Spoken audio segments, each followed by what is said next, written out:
Welcome back to another exciting episode of Meanwhile Back on the Podcast. I'm Frank McGuire. I'm Christina Dudumas. I'm Jeff Mack. Hey, Jeff. Welcome back to the pod. It's good to have you back. Last week, it was just me and Christina, and we had two of my buddies from Las Vegas join us for a little conversation about Thor Ragnarok. So I think that the listeners are happy to hear that another one of our co-hosts is back in the mix.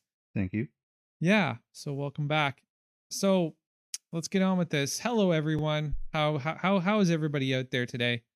It's been an interesting couple of weeks. It looks like we potentially have a new United States president now, eh? Interesting. Well, we'll have to see how that all shakes out. Remember, people, Al Gore was thought he was president for 53 days, and then he wasn't no more back in 2000. So anything can happen at this point. But fingers crossed, nobody wants the creamsicle back in office. So let's see what happens. Now, I feel like it's pretty settled, but it's the same. It's the same situation as Florida. The only thing is that I guess like Trump has appointed a lot of the lots of lawyers that are on the Senate, the ones that are going to be, or the judges that are going to be judging the cases. So I guess that's the problem. Yeah, but it'll be adjudicated at a state level first before it goes federal.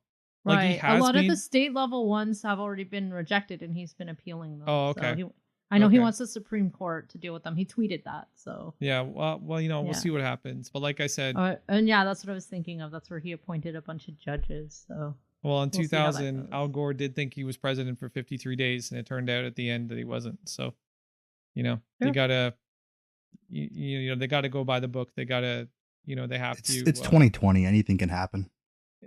That's true. That's true. Very true. But yeah, you're right. No, 2020, like anything could happen. And there's been like some crazies on both sides. Yep. No, I totally agree. There are definitely some crazy people on both sides for sure. So today's episode, we're going to be talking about a film that we fully intended to review in true Meanwhile style, but sadly, COVID kind of got in the way. Today, we're going to be talking about the slightly used, no longer mint in the box Mutants. I'm just kidding. That's my funny way of addressing how long it took for this film to actually get to us. Today, we're going to be talking about the New Mutants. In the coming weeks, the digital version of the film is going to be dropped. And I think on November 15th, the Blu-ray goes on sale. So we wanted to sit down. We wanted to talk about this movie. We not only wanted to talk about this movie, but we wanted to talk about some of the criticisms of this movie. Some of them have been pretty harsh, but we wanted to sit down and share our insights and our critiques of the critiques, and we'll tell you which ones we think are fair, and we'll give you our reasons why you should or shouldn't download or buy this film when it drops in the coming weeks. Now, before we kick things off, I'd like to take a beat to say thank you. Thank you for supporting our show. Thank you for your reviews, and thank you for telling your friends all about us. But maybe this is your first time listening to this show. So let me tell you a little bit more about the Meanwhile crew and our podcast. We are a fandom culture, speculative fiction loving collective, and each week we will share our brand of raw, hard-hitting commentary, news, film, and game reviews from all your most beloved corners of fandom. Now, our panel of hilarious and knowledgeable co-hosts, we rarely see eye to eye on these things. But to be honest, we designed it to be that way. How else are you going to get both sides of the argument? However, no matter whenever we disagree or what we disagree on, each of us champion open, nuanced, and thoughtful conversation when discussing our favorite made-up shit. Meanwhile, is your one-stop shop for everything a growing fan person needs without any of those nasty preservatives. Now, if you like this episode, you don't want to miss the next one, be sure to subscribe. And don't be selfish, share us with your friends. Sharing is caring. Now, here's a little sneak peek of what's coming up on today's show. I'm starting to see this thing in fandom where film critics are more worried about how many points they can score with their sarcasm and their snarkiness than actually giving an honest review of a film. Like they're almost just playing it up for vanity metrics, They want the likes, they want the follows, they want this, they want that. They also dumbed down her powers. I feel like they made her not as strong as she should be. Yeah, she's really strong. And also in the comics... I don't know, dude. Her powers are pretty fucking strong, dude. Like, that bear was gigantic. It was, but like it only showed... She had 5 people tripping balls at the same time. It was just one aspect of her power. She is so much more powerful than that.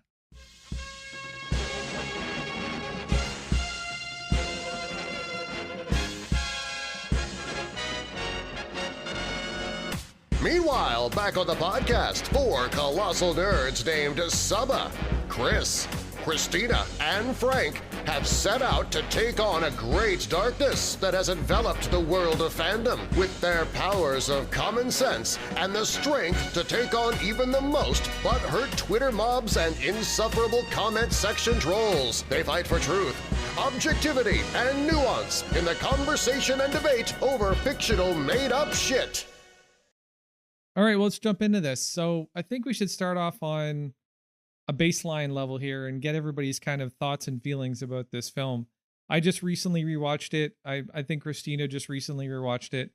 And Jeff, you saw it for the first time. So we'll start with you, Jeff. Let's get your initial impressions. Initial impressions. I went in with zero expectation, and that's exactly what they gave me. Okay. I honestly, I could have lived my entire life and not watched this movie and been happy. Okay. Well, it does kind of live in a vacuum. It is one of those movies. Like, It was just super underwhelming. I don't know. It didn't hold my attention very much, and I felt like the first 75% of the movie was just straight boring. Okay. So you're saying the first 75% of the film was boring to you? Yep. Okay. All right. That's fine. Why were there any positives in this film for you? Were there any pluses? Probably only Ileana's character, Rasputin, Anya Taylor-Joy's character. Sure. I enjoyed her the best. Everyone else kind of fell short. It didn't, I don't know. To me, it wasn't, no character really could hold my attention. Okay. All right. Yeah. I definitely have a different take than that. That's for sure. Christina, how about you? I know you were somewhat of a fan of the film, and I know you're a big fan of the comic run, so. Yeah, I definitely like the comics a lot, and I thought that they held true to some parts of the comic, not all. I think they did a decent job with the characters. I think that the actors were pretty good. I think the accents kind of faltered here and there, so that's maybe a bit of a flaw for me. I couldn't really pay attention to some of the characters when they were talking. Like Sam Guthrie's accent was a bit much. Yeah, for me, Charlie Heaton's accent sucked balls. Yeah. Yeah, it's like he didn't hold his accent, and it was too much. And same thing with Ileana Rasputin. I feel like at times sometimes it was she very dropped the forced. I don't know. I liked her accent. I liked her accent. It didn't feel like a real Russian accent. I feel like that's the case a lot with Russian accents in movies. This to me was a little bit like the fourth Indiana Jones movie, the Russian lady in that one. Kate Blanchett? Yeah. Yeah. She also didn't do a good job with her Russian accent. Very forced accent, yeah. Yeah, True. it kind of it reminded me of that a little bit. But yeah, there was some high points in the movie. I really liked Maisie Williams' performance. I liked some of the plot points involving Maisie Williams and Danny Moonstar and Blue Hunt. Sure. So around their characters and kind of the development. And I did like that kind of teen romance drama kind of thing they had going on. I kind of like movies that fall into that genre. So for me, that was something I sort of enjoyed about this movie. I thought the opening sequence was pretty strong. I really enjoyed that cool native proverb and kind of how that foreshadowed things to come later in the movie. Yeah. And I really liked the appearance, when Lockheed comes in and that whole battle scene. That was really fun. So it was pretty breakneck in the intro. It literally starts right off. There's no meandering at all. It's kind of right into the story. Now, talking about Rain's relationship with Danny, did anybody else get the irony that it's a puppy dog love thing and she can turn into a dog? Anybody? Yes. Yeah. It was super cheesy. I was like, this is ridiculous. Into a wolf. And that's the other thing they are best friends too in the comic, so that kind of I could see that going there. I could see the friendship they had turning into something like that. Did anybody do any subsequent research to see if the fans were ever shipping them? They're like, oh, why aren't they together? Can somebody, you know how they do when they did with Bucky and Steve. They're like, why can't Bucky and Steve have sex?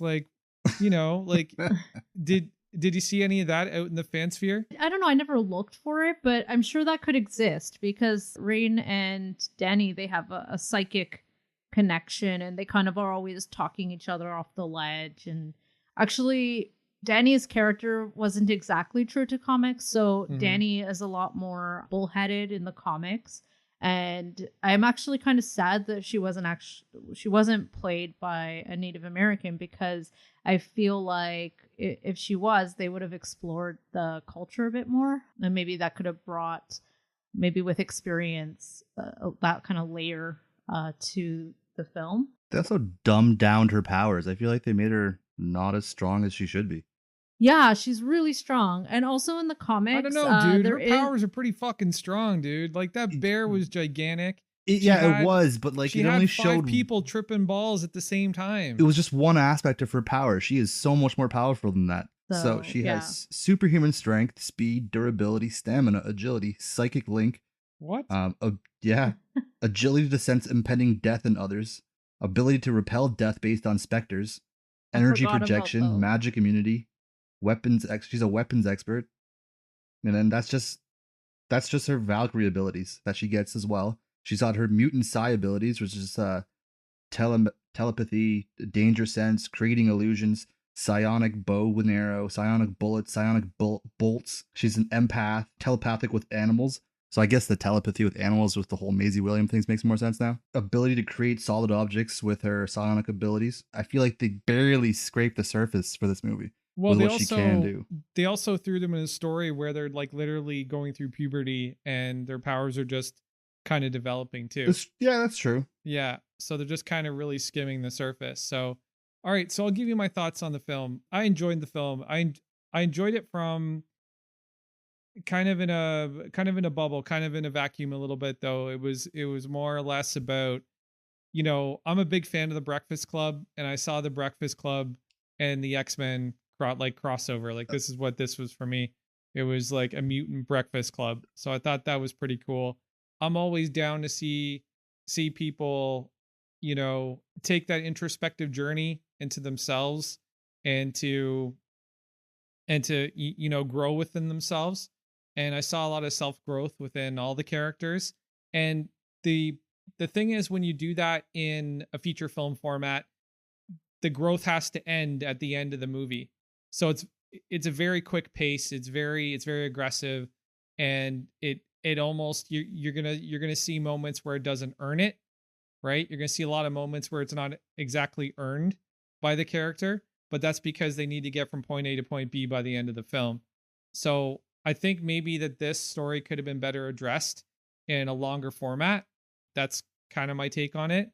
I like that they dealt with trauma and you know, fear and just basic human emotion and psychology, especially at that age, in a very real and very real and very visceral way. You literally had 4 people who were in you know, stuck in one place that had never worked through their fears, stuck with somebody who had the power to manifest fear.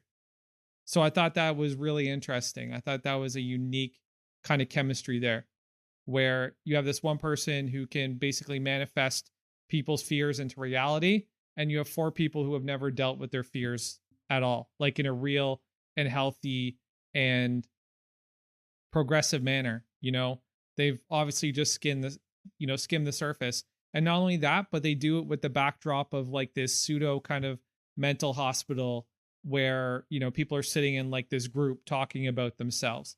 So I thought that was kind of interesting. That was kind of fun. I thought that the actors' performances were solid across the board. Everybody, honestly, I didn't see one bad performance from anybody other than the accents. That would be my only performance critique, is that the accents were kind of lame. Yeah, I agree. I enjoyed the acting for the most part, except for those 2 specific accents. Yeah, I think the acting was solid. I think the acting was very solid. And I think Danny's character could have been a bit, I don't know, I felt like she kind of got washed out, and then having her as like the central character maybe didn't work for me. I did feel like some of the other actors were a bit stronger acting wise than she was, but yeah. Well, that's the thing I was going to bring up too, is they could have went for the low hanging fruit, and they could have done a whole story centered around Illyana, right? Magic is a fan favorite, but they didn't go in that direction. So I applaud them for that. You know, they try to tell a more complex and more nuanced and more deconstructed story. You know, this Well, isn't also your. Go ahead. in the comic, Ileana doesn't come in until well into the series. Like Yeah. she's not in the beginning of it. Yeah, but so she's a that fan kinda makes favorite. sense. So Fox gave them their fan favorite, right? So Yeah. you know, and I completely get that. But you know, this isn't your normal superhero film. Like this is more of a character study of fear and emotion and trauma. Like this is what this movie is. It's not. I wouldn't even characterize this as a superhero film. Like yeah, it's a superhero franchise or it's a mutant franchise or whatever the hell you want to classify it as. But I felt like this was more of a character study. This was more about people than it was about heroes with powers. You know, the villains themselves were products of their environment. They weren't necessarily outside acting forces, right? It wasn't a villain trying to take over, and even in some cases the villains were themselves in some cases too, or their villains were their friends in some cases. Like, you know, there was a lot of changing between protagonists and antagonists with Danny, and I really liked that. I thought that was really interesting. And the romantic aspect of the film was interesting. I definitely saw that coming from a mile away.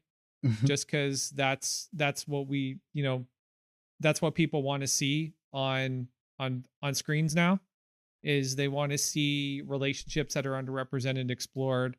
And I had no doubt in my mind that, you know, someone like Josh Boone was going to explore that. Yeah, and it felt organic the way it was done too. It didn't feel forced. It so. felt organic to a degree, but Yeah. it definitely, you know, it's I don't know. I think it's complex.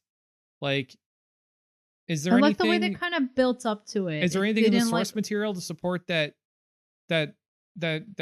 Rain and Danny are bisexual or gay? Well, like I said, they have a psychic connection, and No, but I mean like their actual like sexuality, their sexual identities, like not just with each other. I mean like in general.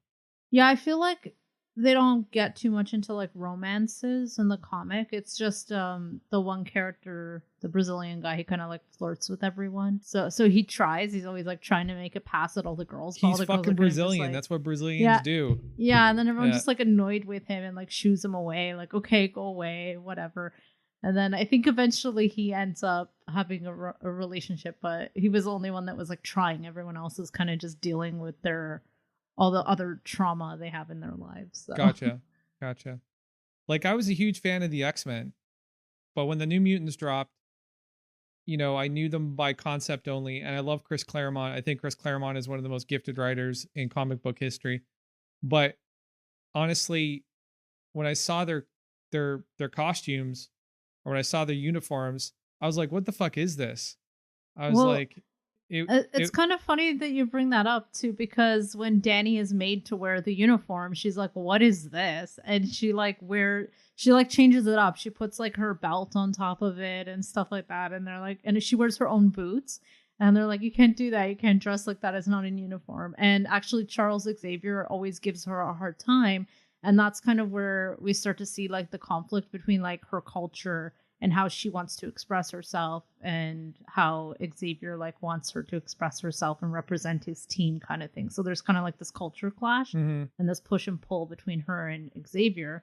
And she's always like rebelling against him. So they have kind of like a tense relationship. And I feel like that part was missing. I feel like that would have been nice if we got more of that like tension between her and the authority figure. So yeah. Didn't they ethnicize her in the comic books? Like it was very stereotypical. Like she had the double braids. Yeah, and all that. It definitely wouldn't work. It wouldn't work in today's society. They would definitely have to do something more non-stereotypical, appropriate. Yeah, appropriate for today's day and age, which I guess they tried to do. Yeah, but I think that they could have still. I think she could have still been Cheyenne. Like I think she could have brought that to the table in some way. But they would have had to obviously consult with someone who would know that, and probably have an actress from that actual background so that they could portray that in a sensitive way.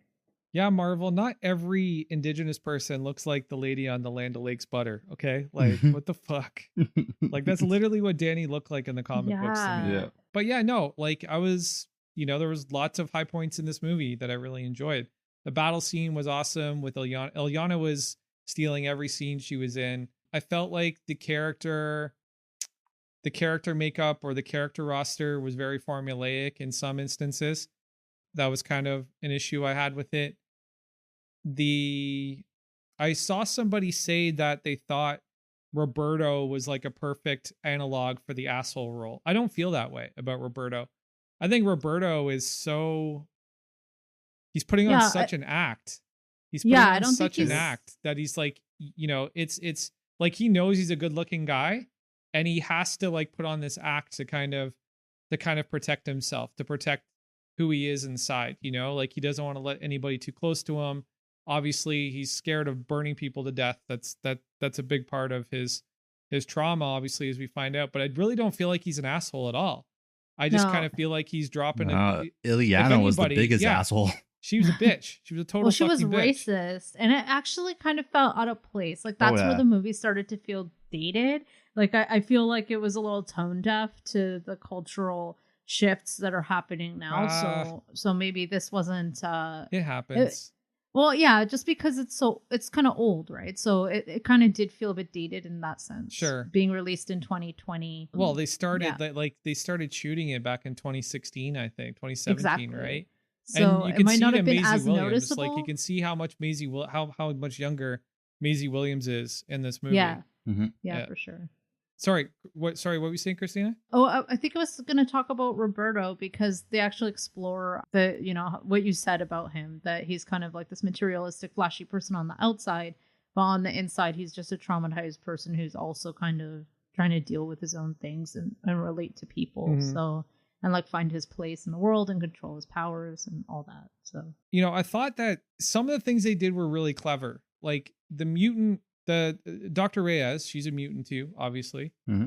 And the fact that she has the powers to create force fields and she's also the one keeping them in a prison.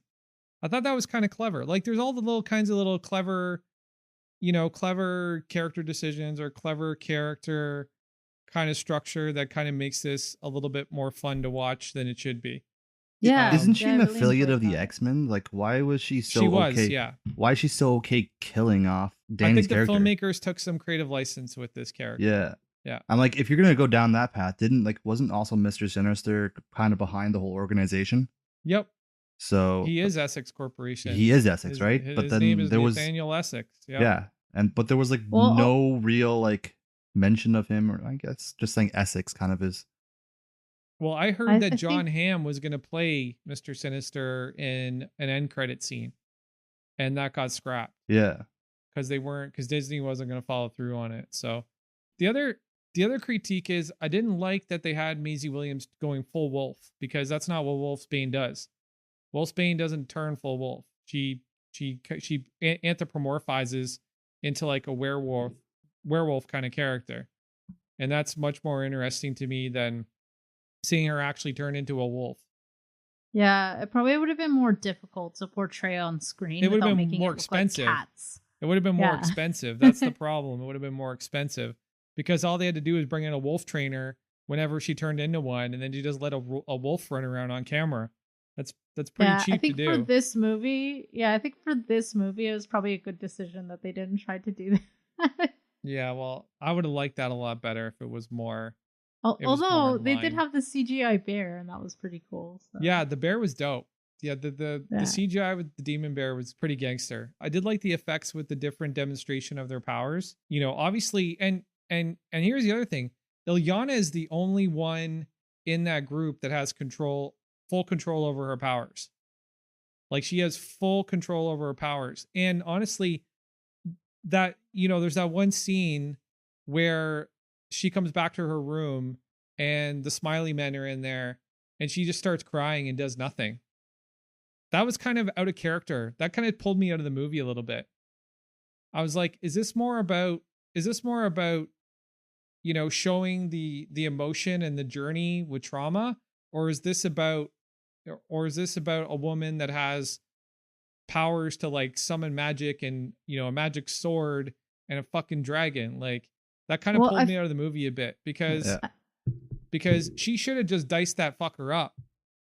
Like that should have been her reaction to that situation.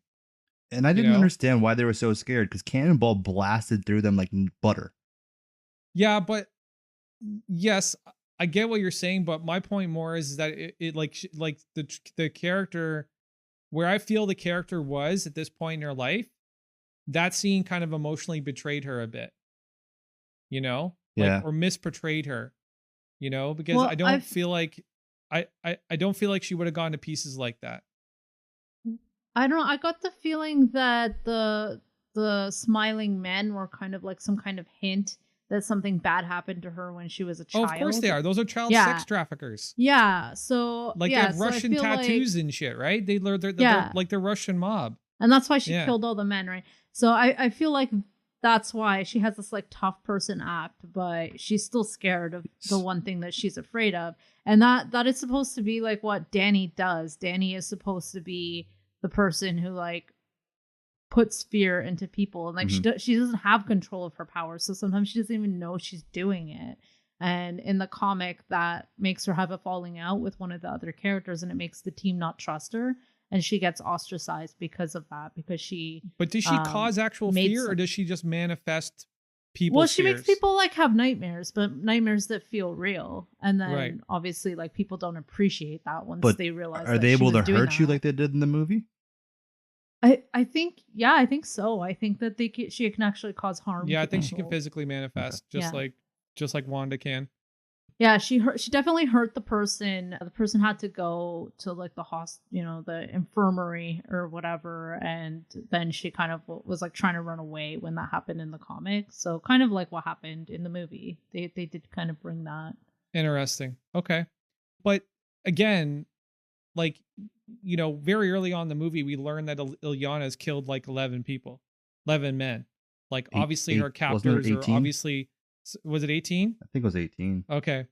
Well, that's the part that kind of throws me for a loop for why she's crying in her room as this is happening.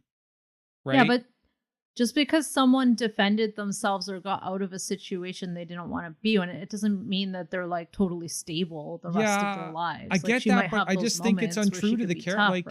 Like, but I just think it's untrue to the character. I don't think so. I think it fits. I don't know. I think it fits for someone with that kind of trauma. People who have that kind of trauma, I think they do have their private moments where they have to deal with that always and forever. So I guess, but like, to me, it took her too long to kind of summon the courage to fight back. That was my take. Given that her, you know, and I'm not saying that she's not a courageous character. She is a courageous character. Throughout the entire thing, she's courageous, but she even claims to be the strongest one there. Yeah, she claims to be the strongest mutant there, right? So it's because she's such a badass the rest of the time, so you don't really buy that she could be like scared of this creature. But I think that is supposed to, you know, it is supposed to be taking her back to a place in her mind where she's like not okay, kind of thing. And did this smiling man ever talk? He never said anything. It just screamed, right? No, they're just screamers. They were pretty creepy. So, like, why did they need to credit Marilyn Manson for that? Yeah, that was interesting. Actually, didn't he do the voice? I thought he did the voice of them. He did. He did the screaming. Yeah. But like, I don't know. That's what he does. It just seems so weird to me. I think maybe he said a couple things, but like, I think it was very like whispery. Yeah. Like almost like the Whisperers in The Walking Dead, like that. Because it was like the actor who played the Smiling Man was different. So I was like, this is weird. I did find that the thriller part of the movie fell a bit short for me. I would have liked to see it. It's not that scary. Didn't get it's not scary it's not at all. Scary. Yeah, I would have liked. I would have liked to see them play up the thriller part of it a bit, because they could totally do that in a PG-13 kind of way. I think Stranger Things is very PG-13. I thought the original plan was to make it like darker and scarier as well. Yeah, and even like Stranger Things is very creepy, like the whole way it builds up to all the scary moments. I just feel like they could have done a bit more with that. Yeah, they were definitely going for like a Stranger Things kind of vibe. Like, this is a YA movie. Yeah, they even got a character from Stranger Things. Yeah. It didn't feel tense enough to make me jump when like these things happen, kind of thing. Yeah. No, same here. That's definitely one of my critiques too, is that I did find those those smiling men to be pretty creepy though, and if we were just like exploring each of their fears or whatever, sure, fine, whatever. I'll give that to them. I don't know. They Yeah. they seem like a more friendly Slender Man. Yeah, and I think that the other thing that's kind of distrue to the nature of teenagers or young adults is that, yeah, even if you're locked up in an asylum together or a hospital or whatever, you just don't become super best friends like immediately. That's Yeah. totally a byproduct of the film format, right? Like they needed to bond very quickly within the space of the film. I feel like they only bonded towards the middle of the movie. Like for the beginning, it was kind of just Rain and Danny doing their own thing. Yeah, I know, And then but I it's feel still like- very fast. It's still very I fast, feel like right? Ileana just didn't like it that they had their own thing going on. And then she kind of was like, oh, fine. I guess if you guys are going to be friends, then you might as well just hang out with us. Well, yeah, okay. I think that's a fair point. So let's talk about how this film was critiqued and kind of was shit all over by the film critic community, and a lot of fans were not fans of this film at all. I'm starting to see this thing in fandom where film critics are more worried about how many points they can score with their sarcasm and their snarkiness than actually giving an honest review of a film. Like they're almost just playing it up for vanity metrics. They want the likes, they want the follows, they want this, they want that. And honestly, some of these idiots don't even know what they're talking about. And if a critic thinks that they can get more engagement from slam dunking a film than actually giving it an honest review, that's what they're going to do. Especially if they think they can get away with it, right? They're like, I think each critic, especially online critics, they look at a film and they're like, okay, how big is the margin between this film being good and this film being bad? And if it's more sided towards bad, they would much rather say all the sarcastic, snarky bullshit that they can possibly muster instead of saying, hey, this film is, it's okay. It's enjoyable. It's not the greatest film ever. But I think that they would rather err on the side of trying to be snarky and trying to be sarcastic than actually giving a film an honest review. And I'm seeing this more and more and more and more. And especially from citizen critics, like, people who aren't as necessarily professional critics, they have a YouTube channel or whatever, but, film criticism is almost becoming this form of entertainment or comedy. And it's really fucking up the film industry, to be honest. I think it's done a lot of damage to the film industry. I think there's a lot of films that got shit on that didn't deserve to be shit on. I think that The Last Jedi is definitely one of those films for sure that didn't deserve the shit that it got. I think Jupiter Ascending is another film that didn't deserve the shit that it got. I disagree. Well, listen, me and you can do a whole episode about Jupiter Ascending, because if you even mention the word plot hole once, I can put the entire movie together for you. There's not one plot hole in that film. Not one. You got to pay attention, because that's the way the Wachowskis make films, is you actually have to sit down and you have to pay attention. And they're definitely multiple watchers. Wachowski films are multiple watchers to be able to walk away with the entire... There were no plot holes for me. It was just very cheesy, corny, and very try-hard. It was original sci-fi, right? It was original sci-fi. Anyways, we'll have to set up another episode. That's a different episode. That sounds like another episode. It does. Yeah. It definitely I'll does. watch it. That sounds interesting. It definitely does. There's definitely cheesy moments in it, but anyways. But no, like I really feel like there's this environment where everybody's more worried about all the little vanity metrics they can get from their reviews. And I think that's bullshit, and it's stupid, and you're ruining fandom, dude. Like if you're one of these people. Quotes? Sorry? Can I read some quotes? Yeah, let's read some quotes. Let's hear. Okay. Do yourself a favor and erase the memory of New Mutants existing as a film. Koimoi. Yeah. Yeah. The New Mutants review. That's such an in-depth review, though. How can you argue with that? There's so much detail in that. Fucking idiots. Go ahead. Sorry. Okay, next one. Orphaned X-Men spin-off, an off-brand remix of 1980s teen and horror movie cliches. Variety. Wow. It's so detailed. That's so detailed. Yeah. I do feel like this There's no movie snark in there at all. Go ahead. Sorry. I do feel like this movie is getting a lot of flack because it's being compared to X-Men movies. So the next quote, New Mutants, worst X-Men movie ever. But to me, it's not really an X-Men Dark movie. Phoenix is the worst X-Men movie ever. Period. Okay. I did see a few Dark what? I don't know what you're talking a few about. reviews Yeah, say exactly. that as well. Yeah, a lot of them said not the worst X-Men movie. I saw that a lot of times too. I will definitely put this ahead of Dark Phoenix for sure. Thank God, Jeff. I was going to kick you out of the podcast. New Mutants was starting to feel like the backburned, warm over, smells like old fish mutants. Wow. Wow. See, this is just people getting yucks, man. This is just slam dunks. Like, granted, I know that they have to distill their reviews down into a smaller package, right? For headlines and whatever. I get They're that. colorful. This writing is colorful. I'll say that. Yeah, it's colorful. Yes. They sound like arrogant, like know-it-alls. They sound like pretentious douchebags when you write reviews like that. I've never written a review like that. I will never write a review like that. And as somebody who wants to make films, if I ever find anybody who writes a review like that about my film, dude, don't don't watch my stuff. Just stay off my red carpet. That's all I got to say. I wrote a film review just one time, and the director liked my tweet of it. Oh, yeah?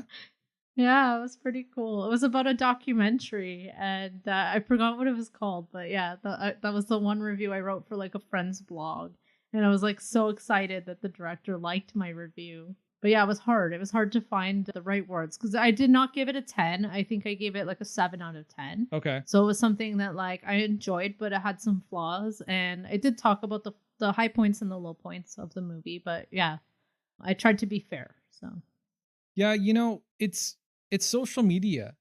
As much as it brings us together, it's not doing much of that lately, but as much as it brings us together, it's the stage for people's egos, and it's definitely bleeding through in fandom culture, where people just kind of want their own opinions to be heard, and they want to score points, and they want to be, oh, you're cool because you're sarcastic. And see, like sarcasm has become this metric of cool, and I don't even know why that is. Cool, listen, my definition of cool is doing what you want or saying what you want. If you ever have to ask yourself, is this cool or is this going to be socially acceptable? Within reason, people, okay? Within reason.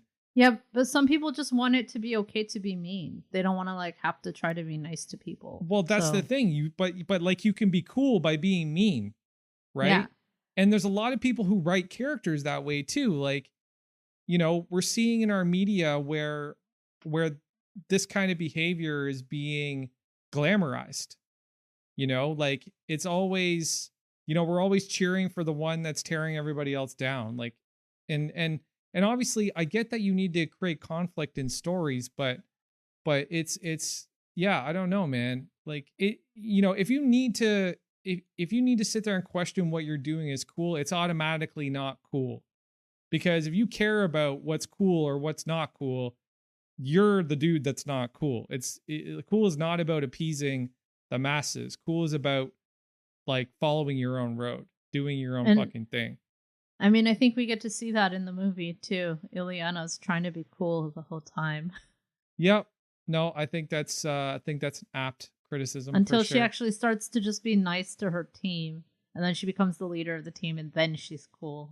Yeah. So what was your take on the reviews, guys? Was there a general consensus, or do you feel like it was like split right down the middle? I didn't find any reviews that said it was a great movie, but I did find some reviews that said it was okay.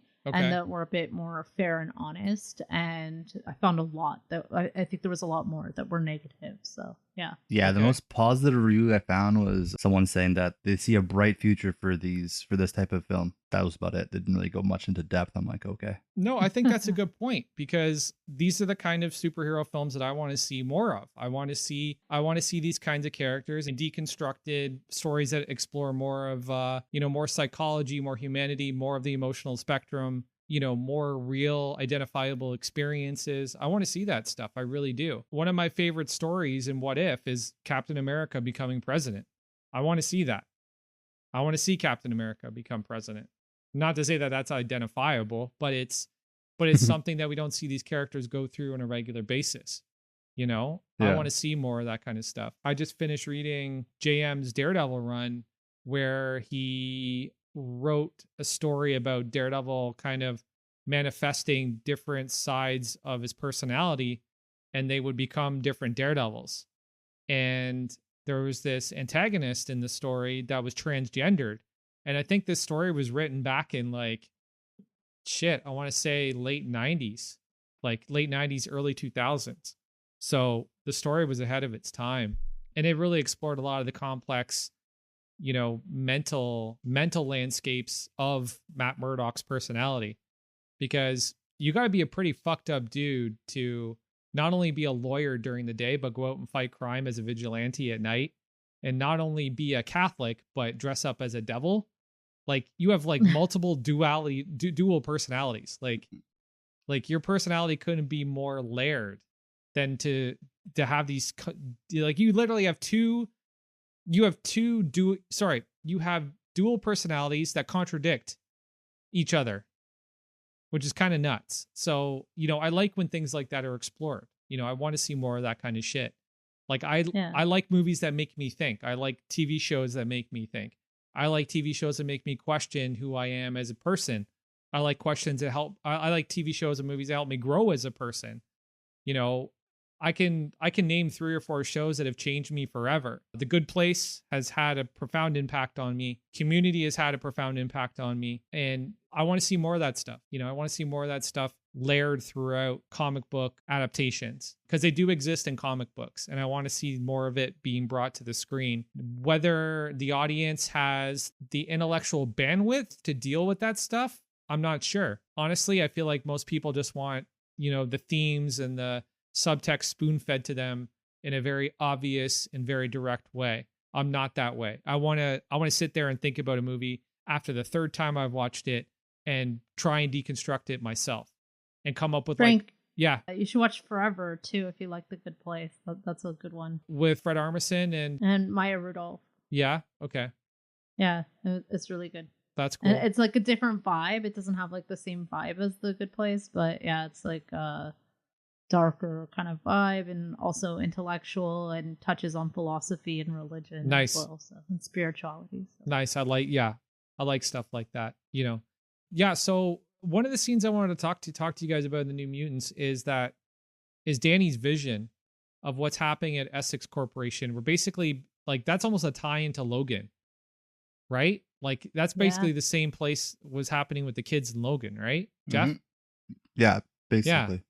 Interesting. Well, and so there is a crossover with the X-Men in the New Mutants. Oh, of course comics. there is. So at the end of it, yeah, they share the same teacher. Yeah, and the New Mutants end up rescuing the X-Men. So the X-Men are actually, they get into a situation they can't get out of, and the New Mutants end up saving them. They were told not to go, but they do, and it's sloppy, and it results in some bad things happening, but they get the X-Men out. So yeah. Cool. Sorry. And I think Josh Boone also wanted to take the movies there. He actually envisioned it as a trilogy. Oh, let's talk about that. I heard about that. Yeah. Yeah. It never actually, I don't think that's going to come to fruition now. Obviously, Disney's in charge. No. The second movie was supposed to be an alien invasion movie based on Warlock. Right. And his dad coming to Earth. Right. And Sacha Baron Cohen was apparently going to play Warlock. No way. Yeah. Yeah. And the third one was called Inferno, and it was going to be a demonic supernatural horror movie with that would be the crossover into the X-Men. Yeah, I read that comic crossover back in the day. I wouldn't mind seeing that, actually. That would be really cool. There's a lot of subtext in this from a psychology standpoint. There's a lot of subtext in this from a traumatic experiences and mental health and a lot of things. So I think everybody's going to experience this movie in a very different way. I think that it'll be it'll be based on the individual, what you think of this movie. So my recommendation is just, dude, it's got some cool shit in it. Just watch it. You may love it, you may hate it, but what it like, what's the worst case scenario? You hate the film, you never watch it again. I think everybody should check it out because one, it's an ambitious project by Josh Boone, where he's taken this group of young people and he's created a really good group of actors, and they do have insanely amazing chemistry. And they've taken this story and they've layered it over top. But at the same time, you're exploring some pretty complex themes and some pretty complex ideas. And it's visually appealing. There's a lot of visually stunning moments in the film. So, you could do much worse. I know a lot of movies that are way worse than this, they get a lot more traction. So my recommendation would be to go see it. If I was going to give my top 5 reasons to watch this movie, 1 is the performances by the actors. 2 is that it realistically brings the comic book personas to life as far as the actual characters. 3, it's a deconstruction. It's not necessarily just a comic book film. 4 would be the effects, and 5 would be the Ilyana Rasputin just as a character. Yeah. I don't know, Christine, if you had 5 reasons to watch this movie, what would they be? I really did like the performances that were brought forward by the main characters. Yep. I liked the villain. I liked Cecilia Reyes as the villain, and I liked the slow kind of build up to what she's doing. I liked her as a villain too. Yeah. I thought that she did a good job of. Well, I thought that the story did a good job of hiding who the villain was for as long as it did. Yeah, and I think it's because she kind of thought she had good reasons to do what she was doing. Yeah. So that kind of made sense. Yeah. And it's always crazy when you see somebody in a lab coat or with the identity of a doctor turn into a monster because there's the Hippocratic oath, right? Do no harm, right? But yeah. It's really interesting when you bring a doctor character in that has a twisted sense of morality or a twisted, perspective of morality, So very interesting. And I mean, the Lockheed versus Demon Bear that was pretty cool. Pretty cool. It could have been a little bit more heavy. Like there was a lot of faraway shots of Lockheed flying around the bear, just spraying blue flame at it. That was kind of stupid. I got pretty excited when I saw Lockheed on screen. So that's my 3rd reason. We got an LGBTQ romance. That's a 4th reason. That was pretty if cool. If you want to see that. Yeah. And I guess just if you like the teen drama thriller genre, kind of fits into there. So 5. Cool. Jeff, 5 reasons to see this film. I don't know if I can think of 5. Wow. Okay. Well, he did say the movie fell flat for him. Yeah, true. Okay, if I had to give one reason, okay, the Demon Bear. The Demon Bear definitely was really cool. Okay, how about this? 5 reasons not to see this film, and let's see if they can overcome mine and Christina's 5 reasons to go see the film. Okay, 5 reasons not to see the film. Yeah. I felt the characters were kind of underwhelming. Everything was kind of rushed. I personally, I knew the doctor was bad from the very beginning. Yeah, the pacing sucked balls. Yeah. The pacing sucked balls. And of course, Director Reyes from the beginning, I knew she was bad. I was like, there was no build up or anticipation for that. Right. And the real bad guy was the Demon Bear, to be honest. Nothing else was really, or the Nightmares was the real bad guy. Right. I don't know. I wish there was more tie-ins to the X-Men franchise and other things like that. Yeah, that's all I can think of. Okay. Did you like the deconstruction aspect of it? Do you like when these get rooted more in a place of realism? I enjoyed that a little bit, but it kind of took me out of the whole, this is a superhero type thing, or it's supposed to be, at least I thought it was. Sometimes that's a good thing, though, don't you think? Yeah. I thought that was a good thing. I've seen X-Men movies, and I like that it wasn't trying to be an X-Men movie. I think my issue was I went into it hoping it to be more like an X-Men movie, and I'm really it's going to be a super big spectacle, and I thought they were making it darker than what it was, because I expected it to be kind of scared a little bit, or at least something, but I don't know, it didn't deliver on that part. It wasn't dark for me at all. Yeah, I would have liked to see the darker side of the movie played up a bit more. Yeah. But yeah. Interesting. That's fair. Well, everybody, that's our take. Do with it what you will. Download the movie, don't download the movie, buy the Blu-ray, don't buy the Blu-ray. I think it's worth a peek. Wait for it to come out on streaming. There you watch go. it legally. There you go. It'll be on Disney Plus at some point. But you know, I think it's worth a peek. I really do. I think some of the moments in the film I think there are moments in the film that really deliver. I think that there are some pretty satisfying sequences, some pretty satisfying scenes. And I think the performances are pretty powerful and really underline some of the weaker aspects of the film. Actually, I think the performances undercut the weaker aspects of the film, to be honest. Jeff, Yeah, Jeff, were you not impressed with the performances? Not really. Like the actors? Yeah, I felt like Blue Hunt was kind of meh for me. Yeah, she was the weakest out of all Definitely of them, the but weakest. yeah. Maisie Williams, I felt very Arya Stark. Anya, Anya was the best performance for my opinion, minus the accent, the forced accent. Yeah. Charlie Heaton was kind of meh. His accent was terrible. I thought Charlie was great as far as...